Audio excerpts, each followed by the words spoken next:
Danielle Danny Harper woke up on her birthday with a soft smile because this year felt like it might finally be different. Not perfect, just different. She had a steady career, a peaceful little apartment in Atlanta that she worked hard for, and a boyfriend she'd been patient with longer than she should have been. She sat up in bed, stretched, and glanced at her phone, already expecting to see a message waiting for her. Nothing. Danny told herself not to overthink it. Maybe Ethan was planning something sweet. Maybe he wanted it to be a surprise. She slid out of bed and went to the mirror, adjusting her hair and smoothing the front like she was trying to smooth her own nerves too. She whispered a quick prayer under her breath, the kind she'd learned to say when her heart felt like it was leaning too hard on something that might not hold. God, let today be peaceful. Let me feel loved. Her phone buzzed, her shoulders lifted with hope until she saw it was her mother. "Happy birthday, baby," Loretta Harper said, warm but direct, like always. "You coming by later? Your aunties want to see you." Danny smiled. "I can stop by." "Good," Loretta replied. "And Danielle, you know I love you, but I'm not going to stop praying you meet the right man. You're not getting younger. I just want you settled." There it was, the same pressure in a prettier package. Danny's smile tightened. "Ma, can we not do that today? Just let it be my birthday." Loretta sighed like she didn't understand why Danny always took it so personally. "I'm only saying it because I care." After she hung up, Danny sat on the edge of the bed a moment longer than she meant to. She told herself, don't let it start like this, not today. She opened her messages again and typed, "Good morning, babe. It's my birthday." She added a little heart, stared at it for a second, then hit send. Minutes passed, then more minutes, still nothing. Kiara Bennett called next, Danny's best friend, the kind of friend who didn't just hype you up, but also told you the truth when you were being too soft. "Birthday girl," Kiara shouted through the phone. "Tell me you're doing something cute." Danny tried to sound light. "I planned a dinner. Ethan's supposed to come." Kiara went quiet for half a second, then said carefully, "Has he said anything?" Danny looked at her phone again like maybe it would change its mind. "Not yet." Kiara hummed, and Danny could hear the concern behind it. "Okay, listen, you're not going to beg a grown man to celebrate you. Today is your day, either way, and I'm praying with you, all right?" Kiara said a quick prayer, not long, not dramatic, just powerful. When she finished, she added, "Call me if you feel even a little embarrassed. I'm not letting you sit in that feeling alone." Danny promised she would, but deep down she still believed Ethan would show up. She wanted to believe it, because believing was easier than admitting what she already knew. That evening, Danny dressed carefully. Not for attention, she wasn't that kind of woman, but because she wanted to feel confident.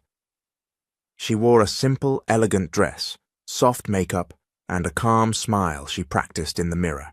She took one more look at her phone before leaving. Still nothing. At the restaurant, the hostess smiled. "Reservation?" "Harper," Danny said. The hostess checked the list and nodded. "Right this way." The table was beautiful, a candle, 2 place settings. Danny's stomach fluttered. She sat down slowly, crossing her legs and placing her phone on the table like it was part of the dinner. She glanced around, pretending she wasn't waiting, pretending this was normal. 10 minutes passed, then 20. Danny checked her phone and typed, "Hey, are you on your way?" No response. A waiter came with water and asked, "Are we waiting on the other guest before I take your order?" Danny's throat tightened.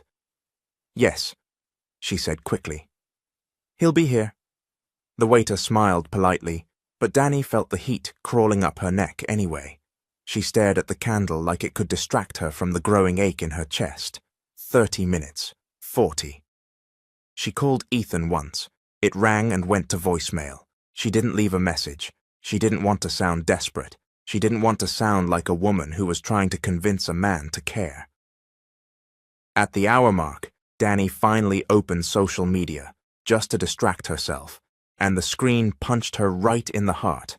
Ethan had posted a casual story, music, laughter, a dim room, people cheering like it was any other night. No mention of her, no apology, no explanation. Dani stared at it so long her eyes started burning. She didn't cry at the table, not yet. She swallowed the pain and signaled the waiter. "Can I order?" she asked, voice steady, even though her insides weren't. She ate slowly, barely tasting anything, nodding politely when the staff wished her happy birthday. When it was time to pay, she did it without hesitation. Pride can be painful, but it can also be the only thing keeping you upright. Outside in her car, the moment the door shut, the tears came. Not loud, not dramatic, just the kind that feel like your spirit is tired. She gripped the steering wheel and whispered, "Why do I keep doing this to myself?" Her phone lit up again. For a second, her heart betrayed her. Hope rose, but it wasn't Ethan. It was Kiara. "Checking on you. Don't lie to me." Dani stared at the message, breathing hard, then typed back, "He didn't come." And as she drove home alone through the city lights, Dani made a quiet decision that felt like the start of something new and painful and necessary. She was done begging to be chosen. A week after her birthday humiliation, Dani told herself she was fine, not healed, just functioning. She went back to work, smiled at the right moments, and kept her voice steady when people asked how her birthday went. But at night, when the apartment got quiet, her thoughts got loud. The memory of sitting alone at that candlelit table replayed like a scene she couldn't skip. Kiara noticed, of course. Kiara always noticed. "You've been moving like your spirit is tired," Kiara said over the phone. "And before you say you're okay, don't. I already know." Dani let out a slow breath. "I'm just embarrassed." "Embarrassed for who?" Kiara snapped back. "Because it shouldn't be you. Ethan embarrassed himself. And you're not about to punish your own heart because he's childish." Dani didn't argue. There was no energy left for defending a man who couldn't even defend her. That was how Dani ended up agreeing to a date with Miles Grant, a man Kiara described as fresh air. Dani wasn't looking for love that night. She just wanted proof that the world didn't end because one man didn't show up. She wanted to sit across from someone new and feel normal again. Miles picked a trendy spot in Midtown Atlanta. Bright lights, loud conversations, expensive plates.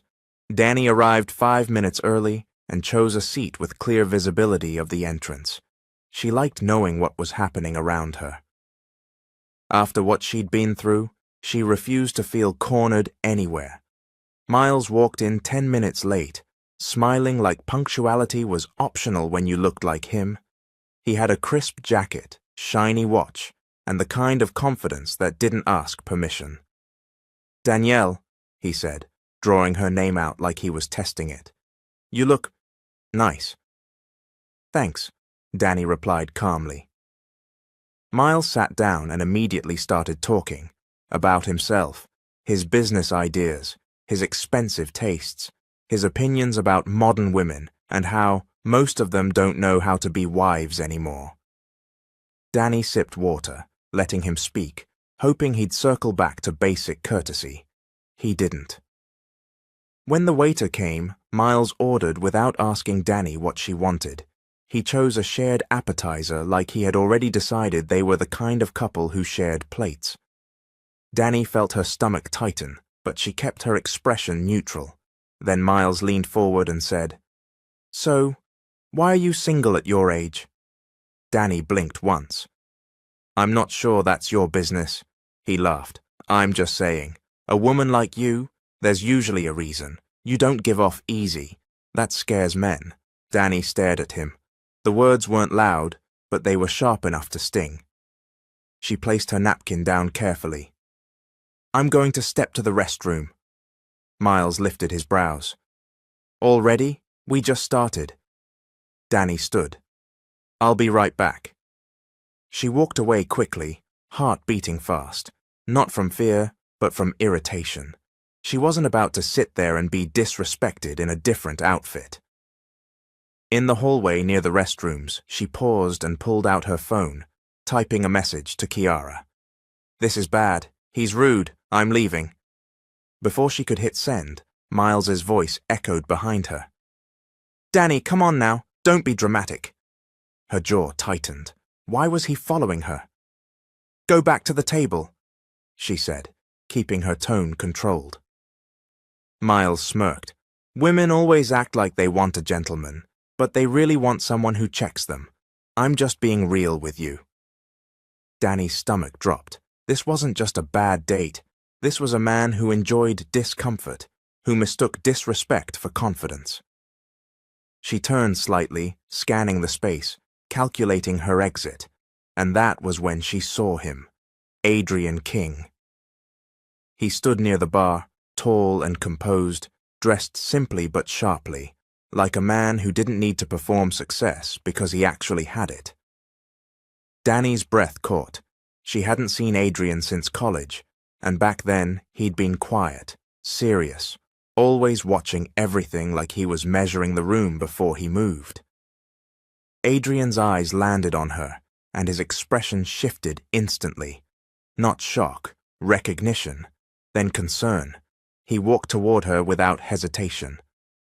"Danny Harper," he said, voice calm but firm. "You okay?" Miles scoffed. "Who's this?" Adrian didn't even look at Miles right away. His focus stayed on Danny like she was the only important thing in the room. "Is this man bothering you?" Danny swallowed. Pride wanted to say no. Survival wanted to say the truth. "Yes," she admitted quietly. Adrian's gaze finally moved to Miles, and the temperature in the air changed. Not threatening, just unmistakably serious. "She said she's leaving," Adrian stated. "So she's leaving." Miles laughed like it was a joke. "Man, we're on a date." Adrian stepped slightly closer, not invading, just protecting. "And the date is over." Miles rolled his eyes. "Whatever. She's too sensitive anyway." Danny's hands trembled, but Adrian's presence steadied the moment. He turned back to her. "You don't owe anyone politeness at the cost of your peace," he said. Danny nodded once. Adrian walked with her back toward the entrance. Miles muttered something under his breath, but he didn't follow again. The second Danny stepped outside into the night air, she felt her lungs finally take a full breath. She looked up at Adrian, still trying to process how quickly the situation flipped from uncomfortable to safe. "Thank you," she said, voice low. Adrian studied her for a moment like he was making sure she was truly okay. Then he gave a small, knowing smile.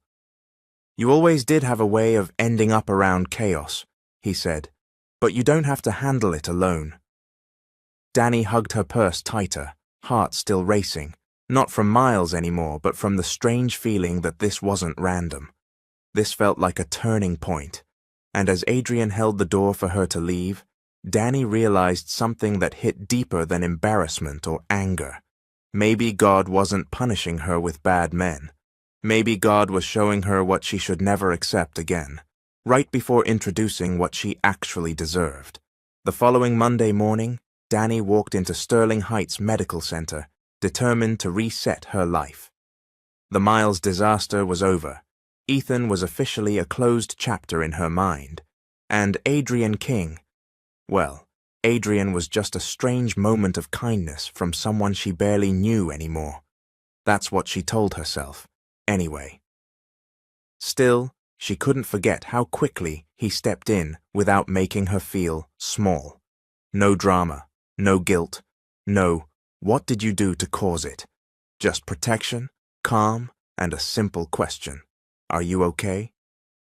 Danny tried to tuck that memory away as she rode the elevator to her floor. Work was where she felt in control. Work was where her value didn't depend on whether a man remembered her birthday. But the second the elevator doors opened, the energy felt different.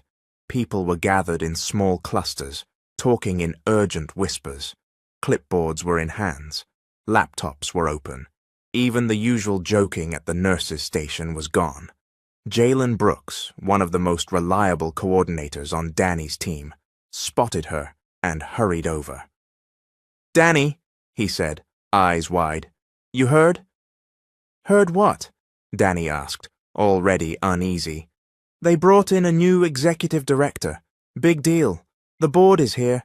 Everybody's acting like the building is about to get inspected by heaven." Danny let out a quiet laugh, but her stomach tightened. "For what?" "For Future Forward," Jalen said. "That new program, the one they said could change the hospital's whole rating. Supposedly the last person couldn't handle it, so they replaced him." Danny's mind jumped. Future Forward was the kind of project that made careers. It was also the kind of project that crushed people when it went wrong. It meant outcomes, numbers, pressure, and reputation, all on the line. A staff-wide meeting got called immediately. Danny followed the flow of people toward the conference room, trying to keep her face neutral. She could already sense Tasha Monroe on the other side of this, because Tasha loved two things more than anything: recognition and control. Inside the conference room, the atmosphere was stiff. Leadership sat in the front row. Department heads leaned forward like students waiting for grades. Danny took a seat beside Jalen, her notebook open, pen ready. Then the doors opened, and Danny's pen froze mid-air. Adrian King walked in like he owned the room. Not loud, not arrogant, just steady. His posture was straight, his expression serious, his steps measured like he'd already decided what success looked like and wasn't interested in excuses. He greeted the board, shook hands with the senior leaders, then turned toward the room. His eyes scanned the crowd and landed directly on Danny. For half a second, something passed between them: recognition, surprise, and a faint hint of that same calm confidence from the restaurant. Then his face settled back into professionalism. Danny's heart thumped so hard she felt it in her throat. No, that can't be. A board member stood. "Everyone, we'd like to introduce our new Executive Director of Patient Systems and Quality Improvement. Please welcome Mr. Adrian King." Applause filled the room. Danny didn't clap right away. She felt like her body was still catching up to what her mind already understood. Jalen leaned close and whispered, "You okay? You look like you just saw a ghost." Danny forced her hands to move. "I'm fine," she lied. Adrian took the floor and began speaking with clarity and authority. He didn't waste time with motivational fluff. He spoke about patient outcomes, safety systems, team accountability, and measurable improvement. He laid out the stakes like a man who respected people enough to tell them the truth. Then he said, "Future Forward will not be successful if we keep operating like excellence is optional. This is going to require leaders, not just workers." Danny felt her palms get warm. Adrian's gaze moved again, and this time it felt intentional. "Danielle Harper," he said. The room quieted instantly, the way rooms do when a name gets singled out in a meeting. Danny's spine straightened. "Yes?" "I reviewed your work," Adrian continued. "Your performance evaluations, your project tracking, your outcomes coordination. You're going to lead the operational side of Future Forward." A few people murmured. Danny caught Tasha's sharp inhale from across the room before she even looked. Danny blinked. "Me?" "Yes," Adrian said, tone firm. "You'll coordinate departmental compliance, monitor outcome metrics, and manage the timeline. You'll have support, but the responsibility is yours." Tasha raised a hand immediately, smile tight like a stretched rubber band. "Interesting choice," she said. "That's a heavy assignment." Adrian didn't flinch. "That's why I didn't assign it to someone who avoids heavy work." A ripple moved through the room. tiny reactions, quickly buried. Danny's cheeks warmed, but she kept her face composed. "Understood," she said, voice steady. "I won't disappoint." The meeting ended with people buzzing, already predicting who would succeed and who would crash. As Danny stood to leave, she heard a whisper behind her, soft but sharp. "Must be nice," someone said. Danny turned slightly and saw Tasha watching her with polished hostility. "Congratulations," Tasha added, but her eyes didn't match the word. Danny knew that look. That wasn't competition, that was intent. Outside the conference room, Jalen nudged her gently. "Whatever that was," he murmured, "I've got your back." Danny exhaled slowly. She wanted to call Kiara, to hear her voice, and ground herself, but before she could move, Adrian's assistant approached. "Ms. Harper," she said, "Mr. King would like to see you in his office, now." Danny's chest tightened again as she walked down the hallway. Because one thing was clear now. That rescue at the restaurant wasn't the end of Adrian King in her life. It was the beginning. The next morning, Danny walked into Sterling Heights Medical Center earlier than usual, coffee in one hand and a notebook in the other. She didn't sleep much. Her mind kept replaying Adrian calling her name in that meeting, the way the room shifted, the way Tasha's smile looked like it was hiding teeth. Danny wasn't naive. She knew what it meant to be chosen in front of people who wanted the same seat. It meant pressure. It meant eyes on her. It meant mistakes would be louder. She paused at her desk, whispered a quick prayer, and got to work. Future Forward wasn't just a program, it was a mountain.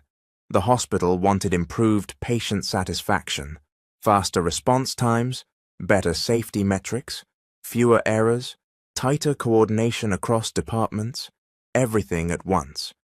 Danny's role was the operational backbone, tracking timelines, organizing teams, holding departments accountable, and making sure the entire plan didn't collapse under real-life chaos.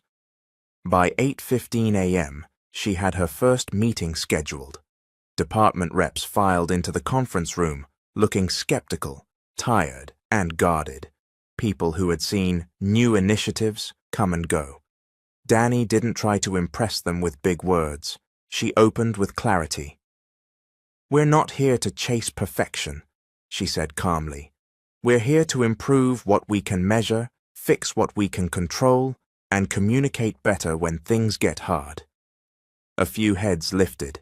Jalen sat beside her, ready to back her up, and Danny felt thankful for at least one ally who didn't need convincing. After the meeting, Danny moved fast, emailing department heads, confirming timelines, and creating a tracking system so simple it would be hard for anyone to pretend they didn't know. Before lunch, she discovered the first major gap. The hospital's follow-up process after discharge was inconsistent, and the data reporting didn't match what leadership thought was happening. That meant the hospital had been missing a key reason patients were dissatisfied. Danny didn't panic. She built a solution. By mid-afternoon, she presented a streamlined follow-up plan, including clear accountability points. Adrian reviewed it in his office, expression unreadable as he scanned her work. "This is solid," he said finally. Danny held her breath without meaning to. Adrian looked up. "But if you're going to lead this, you need to understand something. People don't attack weak leaders. They attack rising leaders." Danny's throat tightened. "You mean Tasha?" Adrian didn't say her name, but he didn't deny it either. "Stay focused, keep everything documented, and don't let anyone provoke you into acting out of character." Danny nodded. "I can handle it." As Danny left his office, she nearly walked straight into Tasha in the hallway. Tasha's heels clicked like punctuation, her hair perfectly styled, her smile polished. "Danielle," Tasha said sweetly. "Busy, busy. Must be nice to have special attention." Danny kept her face calm. "I'm just doing my job." Tasha tilted her head. Of course you are. I'm sure you earned it. The words were polite. The meaning wasn't. Danny walked away, but she felt it. War had been declared quietly. 2 days later, the first test hit. A major partner meeting was scheduled with a community healthcare network the hospital needed for future forward success. If Danny secured them, the program would gain credibility overnight. If she failed, leadership would start questioning Adrian's choice immediately. The morning of the meeting, Danny opened the shared folder to review the presentation materials. The file was gone. Not missing like misplaced. Gone like deleted. Danny's heart jumped, but she forced her mind to stay steady. She immediately checked the folder history and saw it. Someone had removed the document after hours. The name on the log wasn't clear, but the action was sabotage. Jalen stepped behind her, eyes narrowing. That's crazy. Danny inhaled slowly. No, that's strategic. She didn't run to complain. She didn't storm into anyone's office. She did what she had always done. She rebuilt. Within 2 hours, Danny recreated the entire presentation from scratch, added clearer data visuals, and simplified the message so the partner network could understand the impact immediately. She even included a short section on how the partnership would support underserved families, because Danny never forgot the human side of the numbers. When the partner representatives arrived, Danny stood tall, smile steady, and delivered the presentation like she had been preparing for this moment her whole life. She answered questions with confidence, admitted what needed improvement without sounding weak, and explained how Future Forward would actually change lives. By the end, the lead representative nodded. "We'll move forward," he said. "We want to partner." Danny kept her face composed until the meeting ended. Then she exhaled, the kind of breath you release after surviving something meant to break you. Later that evening, Adrian called Danny back to his office. He held up a printed copy of the folder history log. "You noticed," he said. Danny didn't play dumb. "Yes." Adrian's jaw tightened. "And you still won." Danny met his gaze. "Because I didn't come here to fight for attention. I came here to do the work." For the first time, Adrian's expression softened, not into romance, but into respect. "Good," he said quietly, "because this was only the first attempt." Danny's stomach sank slightly. "Meaning?" Adrian leaned back, eyes serious. "Meaning when someone decides you're a threat, they don't stop after one failure." Danny left his office that night with 2 truths sitting heavy in her chest. She had proven she belonged, and she had officially made an enemy who wouldn't rest until she fell. 3 days after Danny secured the partnership, the hospital felt like it was running on caffeine and tension. Future Forward was gaining momentum, which meant more meetings, more scrutiny, and more people looking for reasons to complain. Danny stayed focused, but she could feel Tasha's presence like a shadow, never loud, always nearby, always waiting for her to slip. That Thursday afternoon, Danny was leaving a planning meeting when she heard raised voices coming from the executive hallway. It wasn't screaming, but it was sharp enough to turn heads. Danny slowed without meaning to, because the voice she recognized sounded smaller, a child. She rounded the corner and saw Adrian near the entrance of his office, jaw tight, one hand pressed to his forehead, like he was holding back a headache. Across from him stood a little girl with a backpack hanging off one shoulder. Her hair was neatly styled, but her face was tense, eyes glossy like she refused to let the tears fall. "I'm not going in there," the girl snapped. Adrian exhaled slowly. "Ari, please, I'm in the middle of work." "I don't care," Ari shot back. "You always say that. You're always in the middle of work." The air went quiet. A few staff members glanced away, pretending they hadn't seen. Danny's heart tugged. She didn't know the full story, but she recognized that tone. That wasn't a spoiled kid tone. That was a hurt tone. Adrian noticed Danny and stiffened slightly. "Ms. Harper," he greeted, voice instantly professional, like the last 10 seconds hadn't happened. Danny gave a small nod. "Mr. King." Ari turned and looked at Danny like she was trying to decide if Danny was safe or not. Danny didn't rush her. She just softened her expression and said gently, "Hey."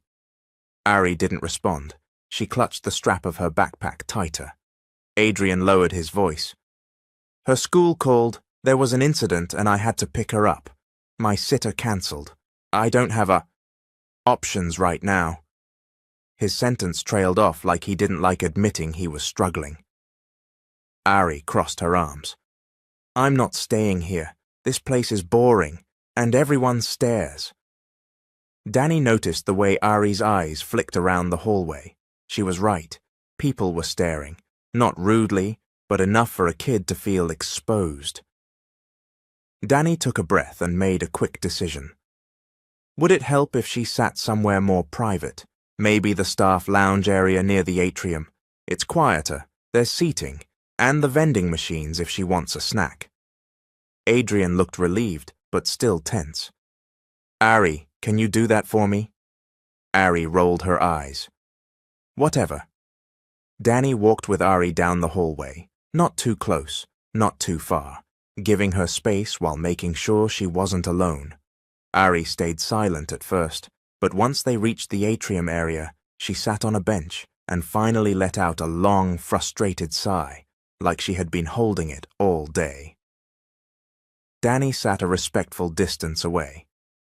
"You don't have to tell me anything," she said softly, "but if you want to, I can listen." Ari glanced at her sideways. "You work here?" "Yes." "With my dad?" "Yes," Danny answered. "He's serious, huh?" Ari's face twisted, like she didn't know whether to laugh or cry. "He's always serious. Even when he says he's not mad, his face still looks mad." Danny understood that too well. "Sometimes grown-ups carry stress in their faces," she said. "It doesn't always mean they're mad at you." Ari picked at her backpack zipper. "He missed my award thing last month. He said he had a meeting." Danny didn't make excuses for Adrian, but she also didn't attack him. Word. A few minutes later, Adrian appeared, walking faster than usual. He looked at Ari, then at Danny. "Thank you," he said quietly. Ari stood up, still guarded but calmer. "Can we go home now?" she asked. Adrian nodded. "Yes, we can." As they started to leave, Ari hesitated and looked back at Danny. Bye," she said, almost like the word surprised her. Danny smiled. "Bye, Ari." Adrian paused at the doorway, his voice lowered. "You didn't have to do that." Danny shrugged lightly.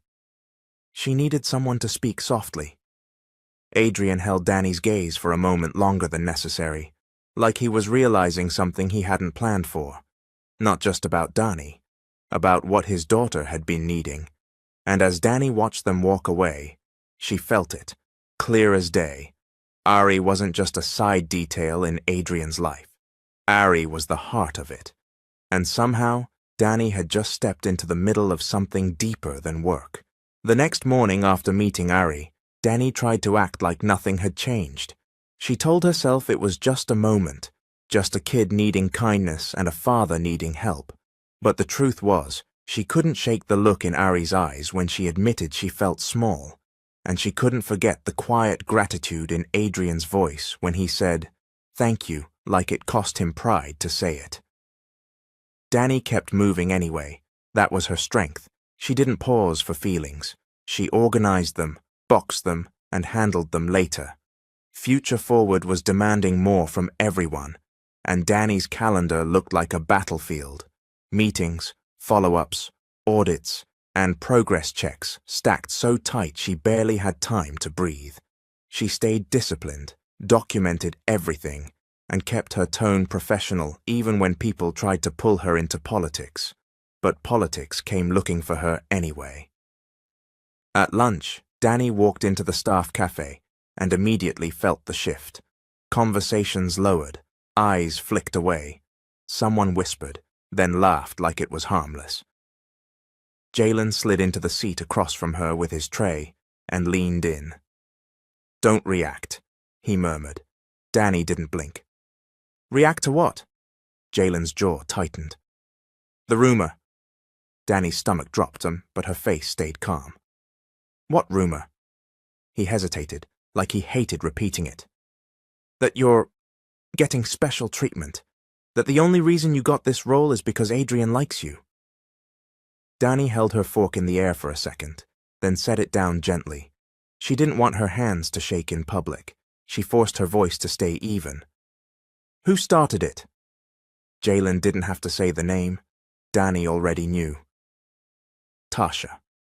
Danny looked across the cafe and saw Tasha at a table with 2 other staff members, smiling like she was passing out blessings, not poison. The moment Tasha noticed Danny looking, she lifted her cup slightly in a fake toast. Danny inhaled slowly. She could feel anger rising, hot and fast, but she swallowed it. She wouldn't give Tasha what she wanted, an emotional reaction she could twist into another story. Instead, Danny stood up, grabbed her things, and walked out with quiet dignity. She went straight to her office, closed the door, and prayed under her breath, the kind of prayer that wasn't pretty. "God, don't let me lose myself trying to defend myself." Then she got back to work. By late afternoon, the hospital hosted a mini review session with leadership to check early results. Danny presented the updated tracking system, the partnership timeline, and the new discharge follow-up process. Numbers were improving, the strategy was working, people nodded and took notes, a few even complimented her in ways that felt sincere. And still, Danny felt Tasha watching her like she was waiting for applause to turn into suspicion. After the meeting, Danny went to print a set of documents for Adrian's office. When she reached the printer, she saw a sticky note on top of her papers. Must be nice to have the boss. Danny stared at it for 3 long seconds. Her first instinct was to crumple it. Her second was to cry. Her third was worse. Go find Tasha and say everything she'd been holding back. Instead, Danny folded the note, placed it in her pocket, and walked away. But the pressure didn't stop there. Before the end of the day, a department supervisor emailed Danny accusing her of changing procedures without approval. Danny immediately checked the chain and realized someone had forwarded incomplete information to make it look like she was acting alone. Danny traced it back and found the source of the confusion: Tasha's team. Danny didn't explode. She didn't insult anyone. She responded with facts, attached the full documentation, and included leadership in the thread. Within minutes, the supervisor apologized. Danny leaned back in her chair and exhaled, eyes closing for a moment. It was exhausting having to be perfect just to be believed. Her phone buzzed, a message from Kiara. "How's your spirit today?" Danny typed back, "Tired. People are whispering. But I'm not breaking." Kiara replied fast, "Good. Keep your boundaries. Keep your receipts. And remember, character is loud in silence." That evening, Danny was packing up to leave when Adrian's assistant stopped her. "Mr. King asked if you could come by." Danny's heart beat once harder than necessary. She hated that. She walked to Adrian's office, knocked, and stepped in. Adrian looked up from his desk. His expression was unreadable, but his voice was controlled. "Close the door." Danny did, keeping her posture calm. "What's wrong?" Adrian pushed a printed paper across the desk, an anonymous complaint claiming Danny was unprofessional and too personally involved with the executive team. Danny stared at it, shock flashing across her face before she caught it. "You know that's not true." "I do," Adrian said firmly, "but complaints like this can grow teeth if we don't handle them correctly." Danny's chest tightened. "So what are you saying?" Adrian held her gaze. "I'm saying we protect you, and this program, by staying clean. Completely clean. Danny nodded slowly, swallowing the sting. I've been clean. I know, Adrian said, voice quieter. But perception matters. Danny's hands clenched at her sides. So I'm being punished because other people are messy? Adrian stood up, walking around the desk, not too close, just enough for Danny to feel the seriousness of him. You're not being punished, you're being targeted, and I won't let it destroy you. Danny's throat burned. Then stop them. Adrian's jaw flexed. I can't control what jealous people say, but I can control what we give them. Danny stared at him, the frustration finally spilling out. I'm tired of always having to be stronger than everyone else's lies. Adrian's expression softened for the first time that day. I know, he said quietly. That's why I called you in, not to accuse you, but to tell you I see what's happening. Danny blinked fast, fighting tears. Seeing it isn't enough. Adrian nodded, serious again. Then we do something about it. Starting now, you document every interaction, you forward anything suspicious, and you don't walk into any meeting alone if you can help it. Jalen can be your witness. Danny exhaled. Okay. Adrian hesitated, then added, and Danny, with my daughter. Thank you. The way he said her name wasn't romantic. It was careful, like he didn't want to say the wrong thing and ruin the boundaries they were trying to protect. Danny nodded once. Ari needed kindness, that's all. Adrian looked at her for a long moment. No, he said. She needed someone who wouldn't treat her like an inconvenience. That hit Danny deeper than she expected, because it wasn't just about Ari, it was about Adrian admitting something he'd never said out loud. Danny turned to leave, but before she reached the door, Adrian spoke again, lower, almost like he didn't want the words to exist in the air too long. Be careful, he said. Tasha isn't finished. Danny opened the door, shoulders squared, voice steady. Neither am I. The following weekend, Danny tried to rest, but her mind wouldn't let her. Even in her quiet apartment, the hospital followed her. Emails she didn't open, meetings she hadn't prepared for yet, and the constant pressure of being watched. She kept hearing Adrian's warning in her head. Tasha isn't finished, and the worst part was knowing he was right. Sunday morning, Danny went to church with Kiara like they always did when life felt heavy. The worship was warm, the message was about endurance, and for a moment, Danny felt her shoulders loosen. But when the service ended and she stepped into the parking lot, her phone buzzed with a call from her mother.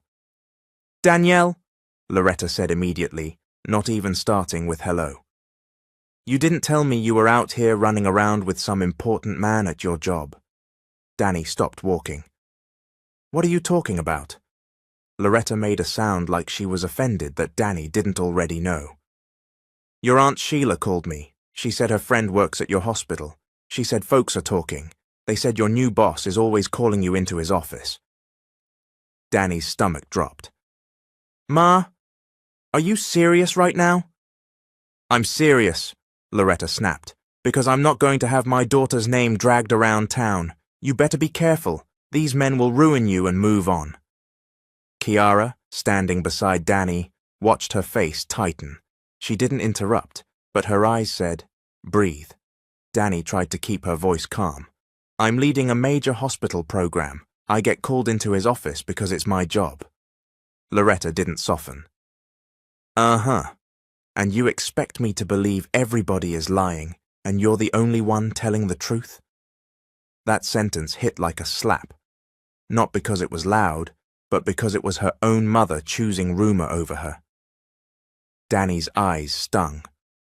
Ma, I'm tired, she admitted, voice shaking despite her effort.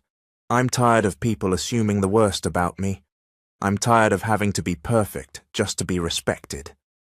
Loretta sighed. Well, if you'd just get married and settle down... Stop, Danny said sharply. There was a long pause on the line. Danny's chest rose and fell fast. You keep saying marriage like it's the only thing that makes me safe, like it's the only thing that makes me valuable. I'm your daughter. I'm valuable now. Loretta's voice lowered. I'm trying to protect you.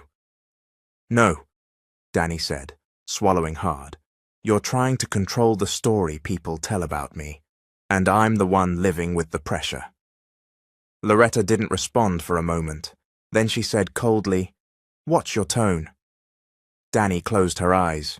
The old her would have apologized immediately just to keep peace, but the new her, after Ethan, after Miles, after the rumors, couldn't keep shrinking. I'm not disrespecting you, Danny said firmly. I'm telling you the truth. I need support, not suspicion. Loretta ended the call soon after, still upset. Danny stood in the parking lot for a moment, phone in her hand, feeling like even her own mother didn't see her clearly. Kiara touched her arm gently. You did good, she said. Danny blinked back tears. It doesn't feel good. It's not supposed to, Kiara replied. Growth hurts, especially when you're growing past what people expect you to be. That Monday, Danny returned to work with a heavy heart. She stayed focused, but the atmosphere was shifting. The rumors had reached beyond the hospital walls. She could feel it in the way some co-workers avoided eye contact, in the way certain conversations paused when she walked by. And then, right before noon, Danny got an unexpected message. Can you meet me in the atrium? Adrian. Danny hesitated, then went. Adrian was standing near the big windows, looking out like he was thinking through something too big for an office. When he turned, his expression was serious. It's gotten worse, he said. Danny didn't pretend. Yes, Adrian handed her a folder. Inside were printed screenshots, anonymous messages sent to HR, implying Danny was inappropriate and ambitious in the wrong way. Danny's hands shook slightly as she flipped through them. This is harassment, she whispered. Adrian's voice hardened. It is, and I'm not allowing it. Danny looked up. So what now? Adrian held her gaze. Now we handle it correctly. HR documentation, witnesses, no private meetings unless necessary, and if they are necessary, we keep doors open or have a third person present. Danny nodded, but her throat was tight. I don't want to lose my career because someone hates me. You won't, Adrian said firmly. Not while I'm here. Danny's eyes narrowed slightly. And what about your reputation? Adrian didn't flinch. I'm not protecting my ego. I'm protecting what's right. That moment surprised her, because most men she had known protected themselves first, and offered women comfort only after their own image was secure. Danny swallowed. Thank you. Adrian's expression softened, and for a second he looked tired, like he was carrying more than work. This is what happens, he said quietly. When people see a woman rising, they look for a reason to explain her success that doesn't involve her talent. Danny felt something crack inside her. Not sadness, but clarity. She wasn't crazy. She wasn't overreacting. She was being targeted because she was strong. And as she stood there in the atrium with Adrian, Danny made another silent decision, one that went deeper than future forward or workplace rumors. She would no longer fight for respect by shrinking. She would fight by standing tall. 2 weeks after the rumors started, the hospital finally went quiet. But not because Tasha stopped. It went quiet because Danny and Adrian got smarter. Every meeting had witnesses. Every update had documentation. Every decision had receipts. And slowly, the whisperers began to run out of oxygen. Future Forward kept winning. Patients were rating follow-up calls higher. Response times improved. Departments that used to avoid responsibility were suddenly cooperating because Danny made it impossible to hide behind confusion. Even leadership started speaking Danny's name with respect instead of curiosity. Still, the pressure didn't disappear. It just changed shape. Now the wait wasn't only about work, it was about Adrian. Danny noticed how often he checked in, not in a personal way, but in a way that felt like concern. She noticed how he kept his distance in public, yet his eyes always found her in a room. She noticed the way he spoke about excellence like it was a promise, not a demand. And she noticed something else too. He was trying, with Ari. Adrian started leaving work on time some days. He mentioned school events in passing. He asked Danny simple questions about how to speak to a child without sounding like a corporate email. Danny didn't tease him, she just answered honestly. She could tell he was learning in real time, and learning wasn't easy for a man who liked control. Then one Thursday evening, after a long day of meetings, Adrian stopped at Danny as she was packing up her bag. "Ms. Harper," he said, but his tone wasn't formal this time. "Danielle." Danny paused. "Yes?" Adrian's expression was careful, like he was choosing words with intention. "I want to take you out, not as your boss, not connected to work." Danny blinked once. Her heart jumped, but she held her face steady. "Adrian." "I know," he said quickly, as if he could already hear her objections. "That's why I'm saying it like this. If you say no, I'll respect it. If you say yes, it's off the clock, off the record, and we do it the right way." Danny's first instinct was to protect herself. Work had already been turned into a battlefield. She didn't want her personal life dragged into it too. She also didn't want to repeat patterns, confusing attention, hoping it would become commitment. So she set the boundary before she set the answer. "If I say yes," Danny said, voice calm, "I need you to understand something. I don't do secret situations. I don't do mixed signals, and I'm not risking my integrity for anybody." Adrian nodded immediately. "Agreed. And another thing," Danny added. "We keep this respectful, no emotional games, no pressure." Adrian's eyes held hers. "That's exactly what I want." Danny took a breath. "Okay," she said softly. "One date." Adrian didn't smile wide or act like he won a prize. He simply looked relieved. "Tomorrow night," he said.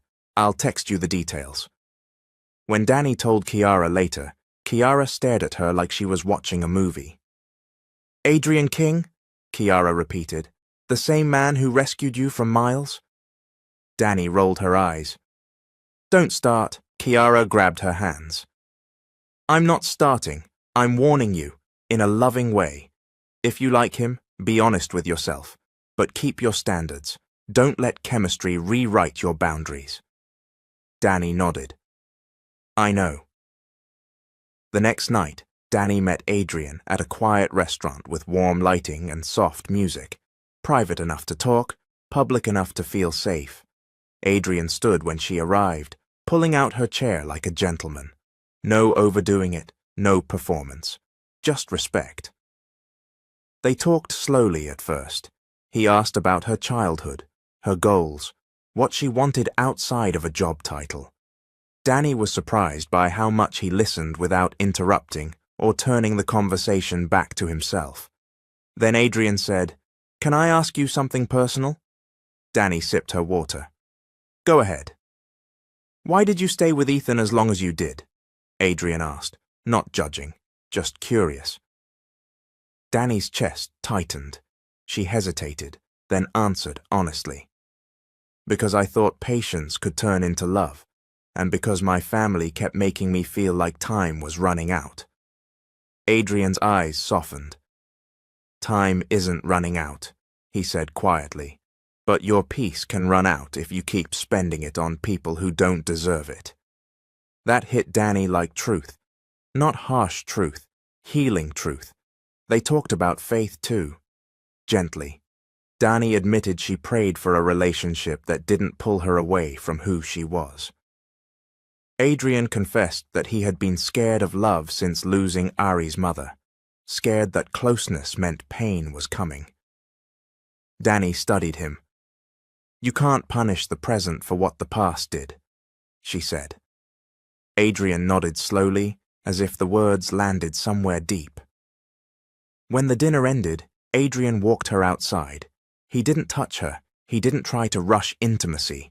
He just stood with her beside her car, hands in his pockets, looking at her like he was grateful she gave him a chance. "Thank you for trusting me enough to come," he said. Danny met his gaze. "I'm not trusting you completely," she admitted. "I'm observing. Consistency is what earns trust." Adrian smiled, small, sincere. "Fair." As Danny drove home, she realized something that made her laugh softly in the car. For the first time in a long time, she didn't feel confused after a date. She felt clear, and in her world, clarity was rare and valuable.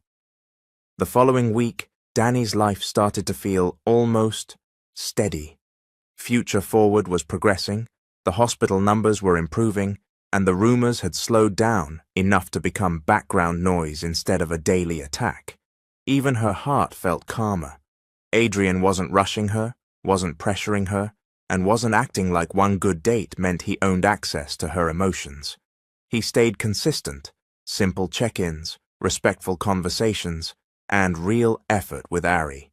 Danny didn't call it love yet, but she couldn't deny she was hopeful. That was why the next shock hit so hard. It started small. A man named Amari Fields had been around Future Forward for weeks, part of a partner network the hospital sometimes collaborated with. He wasn't on Danny's team, directly, but he was close enough to be familiar. He was always dressed well, always speaking smoothly, always offering help in a way that sounded supportive. At first, Danny kept it professional. After Ethan and Miles, she had no interest in charm, but Amari was persistent in a soft way. Compliments about her leadership, comments about how rare it was to find a woman with her discipline. He made it seem like respect, not flirting. Then one day, after a brief meeting, he caught up with her near the elevators. "You're always moving," Amari said with a smile. "You ever slow down long enough to let someone take you to lunch?" Danny gave a polite laugh. "I'm good, I'm focused." Amari held up his hands. "Fair, just offering. You deserve someone who recognizes what you bring." Danny didn't respond, but the words stayed with her longer than they should have. Not because she wanted Amari, because she was tired of being unrecognized. And sometimes, a compliment can be dangerous when you've been starving for effort. 2 days later, Danny walked out to the parking lot after work and found a woman standing near her car. The woman wasn't angry-looking at first. She looked controlled, like someone holding a storm inside with dignity. Danny slowed. "Can I help you?" The woman stepped forward. "Are you Danielle Harper?" Danny's stomach tightened. "Yes." The woman's eyes stayed locked on Danny's face. "My name is Simone Fields." Danny froze. "Fields?" Simone nodded once. "Amari Fields is my husband." The air left Danny's lungs. "What?" Danny whispered. Simone's jaw clenched. "Don't play dumb with me. I know he's been around you. I've seen messages. I've seen what he does. And before you start blaming yourself, I'm not here because I think you're the problem." Danny's fingers went cold around her car keys. I didn't know he was married." Simone studied her for a long second, then exhaled like she believed her. "That's what he counts on," she said quietly. "He counts on women being kind, being busy, being trusting. He counts on confusion." Danny's vision blurred. The humiliation rose fast, like her birthday dinner all over again, but worse, because this one wasn't just neglect. This one was deception. Simone turned slightly, and Danny saw another older woman standing a few steps behind her. The older woman's face was hard, tired, and disappointed in a way that looked practiced. Simone gestured toward her. "And this is his mother." The older woman stepped forward and looked Danny up and down. "I told him this foolishness would catch up," she said bitterly. Then she looked at Danny, voice sharp. You young women keep letting men play in your faces. Danny flinched. Ma'am, I didn't. Simone lifted a hand gently, cutting her off. Don't, she said to the older woman. We're not here to attack her. The older woman scoffed, but didn't speak again. Simone's eyes softened slightly.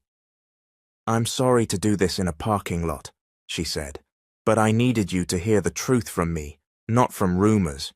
He has a pattern. He makes women feel special, then disappears back into his real life like nothing happened. Danny's throat burned. He didn't do anything with me, she managed to say, ashamed that she even felt the need to defend her innocence. Simone nodded. I believe you. That's why I came like this. Calm. But I'm also telling you, stop giving him space around you. Stop letting him orbit you. Danny's eyes filled. She hated herself for feeling like she'd failed again, like she'd been tricked again, like disrespect kept finding her no matter how careful she tried to be. I feel stupid, Danny whispered. Simone's voice softened. You're not stupid. He's skilled at hiding who he is. The older woman muttered, Skilled at lying, you mean? And turned away. Simone stepped closer, lowering her voice. I'm not here to fight you, she said. I'm here to free you from confusion. Don't let him pull you into his mess. Walk away clean. Danny nodded, tears finally slipping down her cheeks. She wiped them quickly, embarrassed, but Simone didn't look at her with judgment. She looked at her with understanding. After they left, Danny sat in her car for several minutes without starting the engine.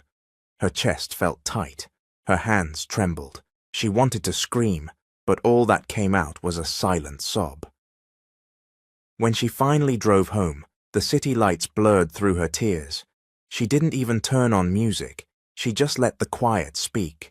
The moment she walked into her apartment, she dropped her purse by the door and sank onto the couch. Her phone lit up with a message from Adrian.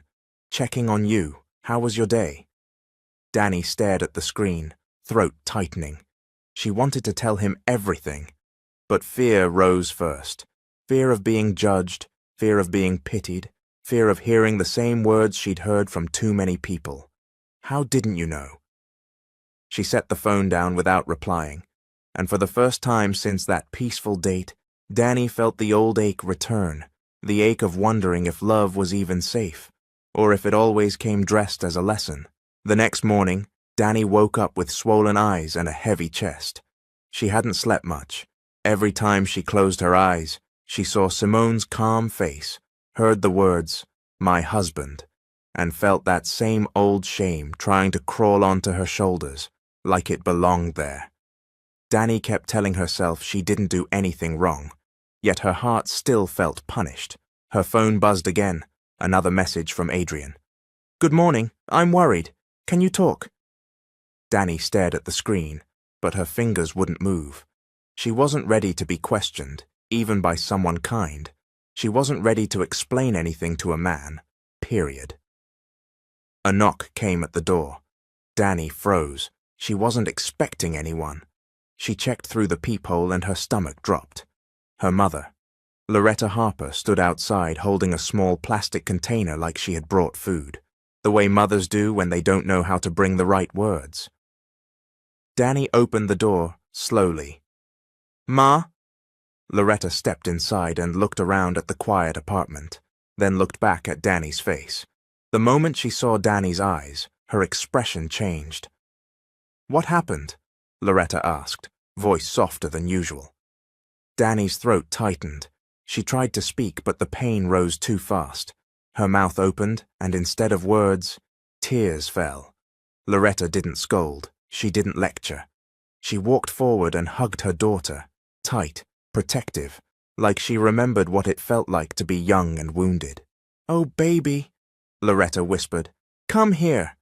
Danny cried into her mother's shoulder, embarrassed by how hard the tears came. Loretta didn't pull away. She held on like she was trying to hold Danny's heart together. After a few minutes, Danny pulled back and wiped her face. I'm sorry, she murmured automatically. Loretta shook her head. No, don't say that. Tell me what happened.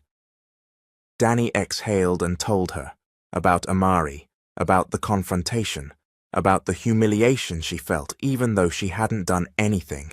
She admitted the part that hurt most, how tired she was of feeling like disrespect kept circling her life. Loretta listened quietly. When Danny finished, Loretta's eyes were glossy too. Danielle, she said slowly, I owe you an apology. Danny blinked. For what? Loretta swallowed. For the pressure, for how I talk about marriage like it's a finish line, for making you feel like your value is tied to somebody choosing you. Danny's breath caught. Loretta continued, voice trembling. I thought I was motivating you, but I see now. I've been adding weight to a heart that already carries enough. Danny's lips quivered. Ma, Loretta touched Danny's cheek gently. You are valuable because you are you, because God made you, not because a man puts a ring on your finger. Do you hear me? Danny nodded through tears. Loretta exhaled. I was scared for you, she admitted. I didn't want you alone. I didn't want you hurt. But I didn't realize the way I was trying to protect you was making you feel like you weren't enough. Danny's voice came out small. I've been feeling like I'm always not enough. Loretta pulled her into another hug. You are enough, she said firmly, and I'm sorry I didn't say it louder. A few hours later, after Loretta left, Danny sat on the couch with a calmer spirit, but a tired body. She looked at her phone again. Adrian had called twice, texted twice. No pressure, just concern. Danny finally typed back, I had a rough day. Can we talk later? The reply came almost immediately. I'm coming by, if that's okay. I just want to make sure you're all right. Danny hesitated. Then she typed, okay. When Adrian arrived, he didn't come inside acting like he belonged there.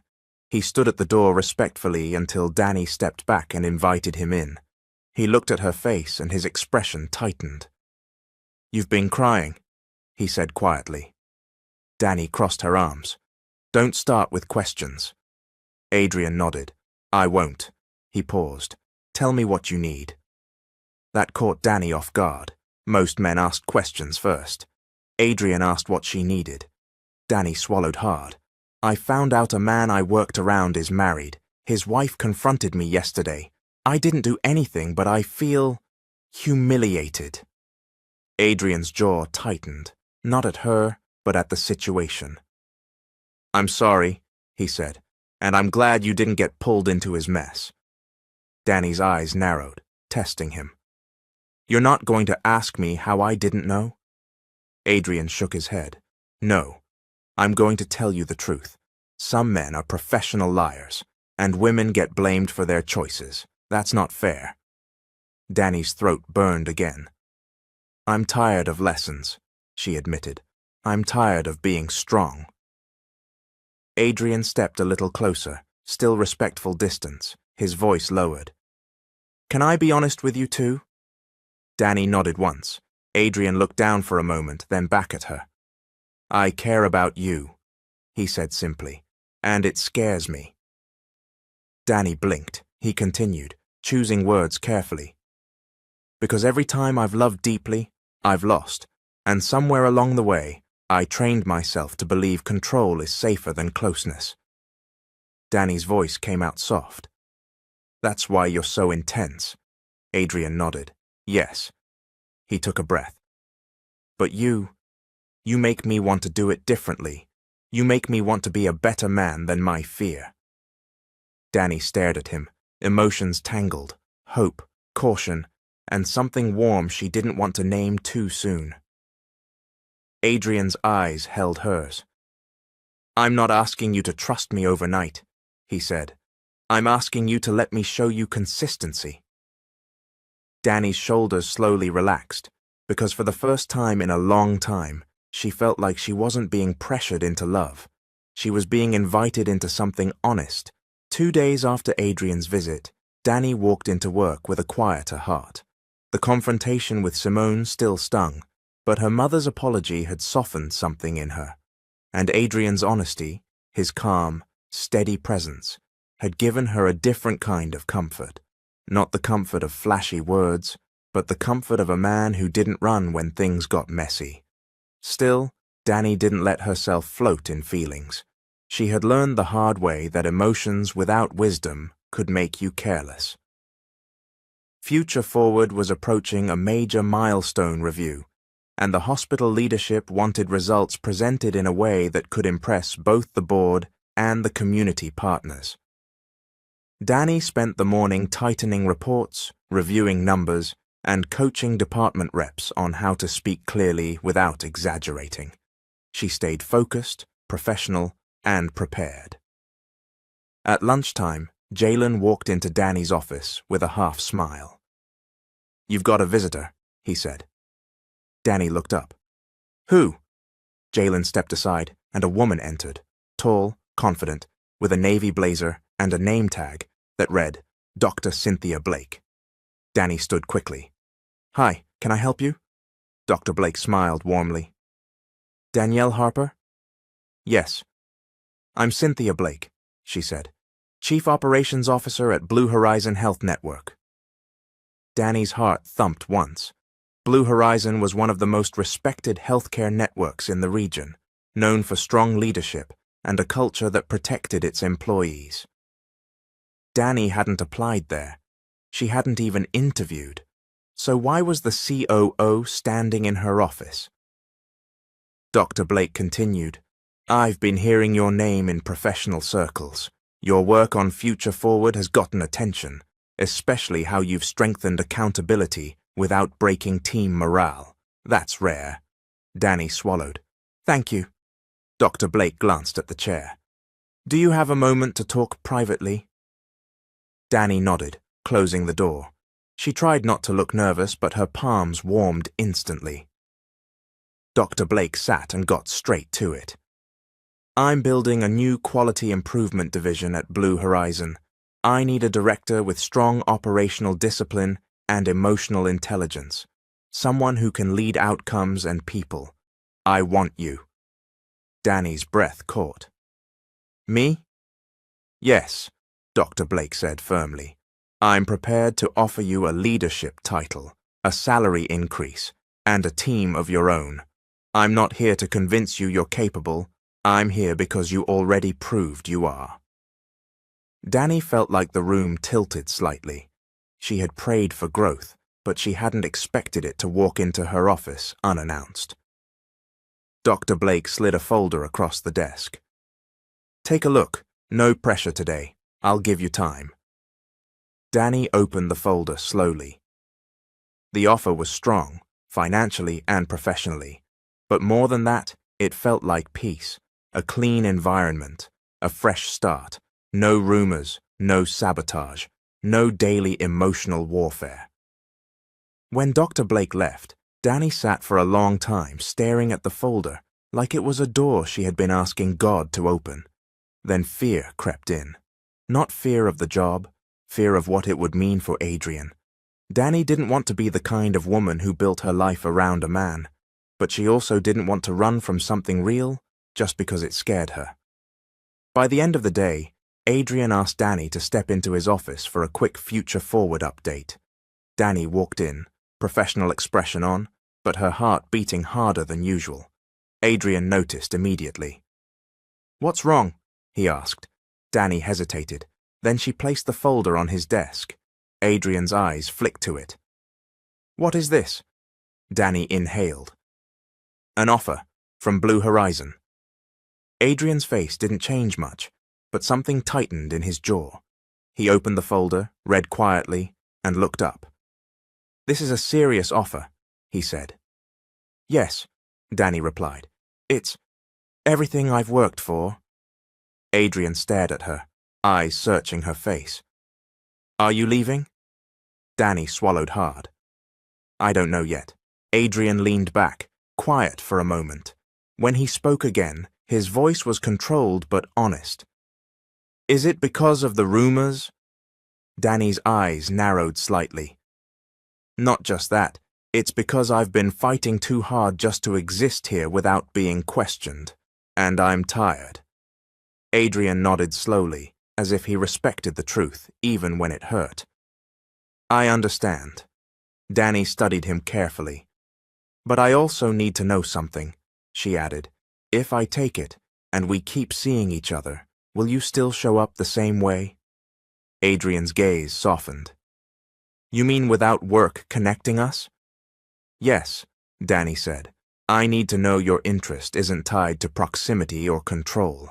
I need to know you want me as an equal. Adrian stood up, walked around the desk, and stopped at a respectful distance. Danny, he said quietly, I don't want to lose you. Danny's heart squeezed. But I won't stand in the way of your growth, Adrian continued. If you take this, I'll be proud of you, and if you give me a chance, I'll prove to you that what I feel isn't about convenience. Danny's eyes watered slightly. Promises are easy. Adrian nodded once. Then watch my actions. That night, Danny went home with the offer in her bag and a decision forming in her spirit. For the first time, she wasn't choosing between love and success. She was choosing whether love could survive without power attached to it, and that answer would change everything. A month after Blue Horizon made the offer, Danny walked into her new office with a deep breath and a quiet sense of victory. The walls were still plain, the desk still too clean, and the new title jitters still sitting in her stomach. But the peace was real. No whispering when she walked by, no shadow of sabotage, no constant feeling that she had to be twice as perfect to be half as respected. Danny had taken the job, and she hadn't taken it to hurt anyone. She had taken it to honor herself. The first week was intense. New systems, new staff, new expectations. But Danny was built for pressure when it was fair. She worked hard, leaned on prayer, and called Kiara every other night just to laugh and stay grounded. And Adrian? Adrian didn't disappear. He didn't punish her decision with distance.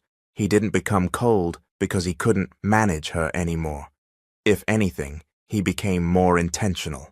He checked in consistently, respected her schedule, and never made her feel like her success threatened him. One evening, after Danny finished a long day, her phone buzzed. I'm outside. No pressure. I brought tea and something for you to eat. Danny stared at the message, then smiled softly. That was Adrian. Quiet effort instead of dramatic speeches. When she opened the door, Adrian stood there holding a small bag and a calm expression. You look tired, he said. Danny stepped aside. I am. He entered carefully like he still respected her space. You're doing good, he said simply, placing the bag on her counter. I can tell. Danny poured the tea while he unpacked food, and for a moment it felt normal, like a future that wasn't fighting her at every turn. After dinner, Adrian sat back and said, Ari asked about you today. Danny looked up. What did she say? Adrian's expression softened in that way it always did when his daughter was involved. She asked if you're coming to her art showcase next week. Danny blinked. She invited me? Adrian nodded. She did, and she said, his voice shifted slightly, gentler. She said you make things feel less heavy. Danny's chest tightened. That's sweet. Adrian exhaled, eyes distant for a second. I've been trying, he admitted. With her, with everything. Some days I feel like I'm behind. Danny sat beside him. Behind compared to who? She asked softly. Adrian didn't answer immediately. Then he said, I keep thinking about what I missed, and I hate that it took so long for me to understand what she needed. Danny leaned in slightly. Regret can teach you, she said, but don't let it chain you. Show up now. That's what matters. Adrian looked at her. I'm showing up now, because you helped me stop hiding. Silence settled between them, not awkward, just full. Danny's phone buzzed again, a message from her mother. "I'm proud of you, and I'm sorry I didn't say it sooner." Danny stared at it, emotion rising quickly. She didn't show Adrian the message, but she felt it as confirmation, like life was finally aligning with healing.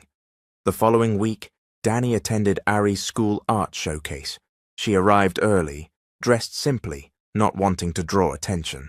Adrian stood near the entrance in a button-down, looking slightly nervous like a man entering unfamiliar territory.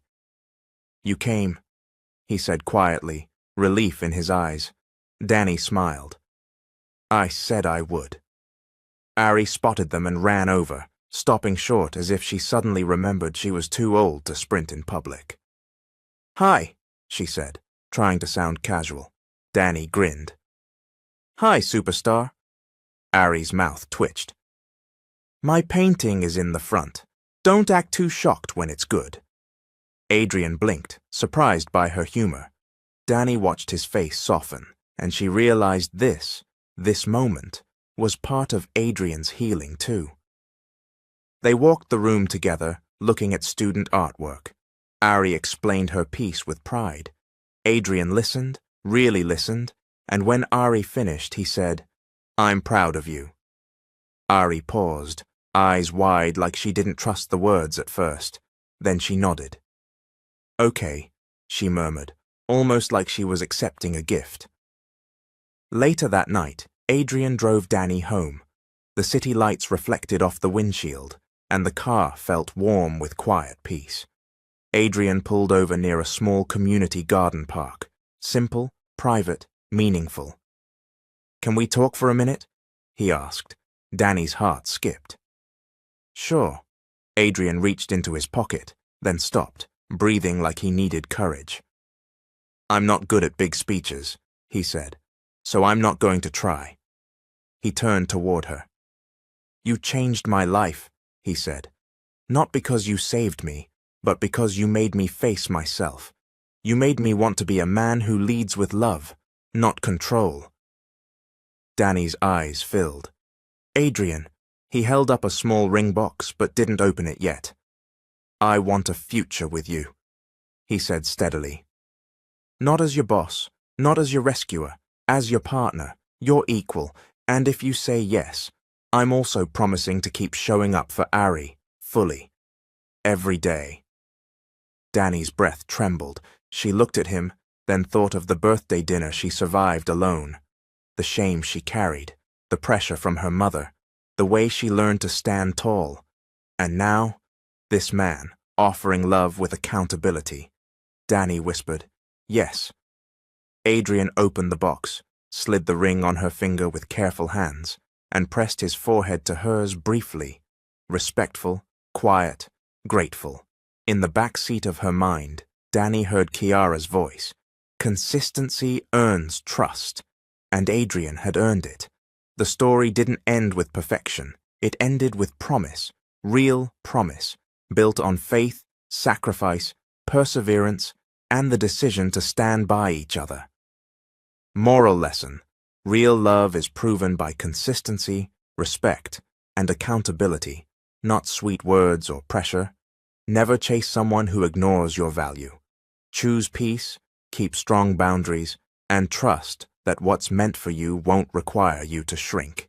Healing happens when people face their pain, grow in faith, and show up for family with action, not excuses.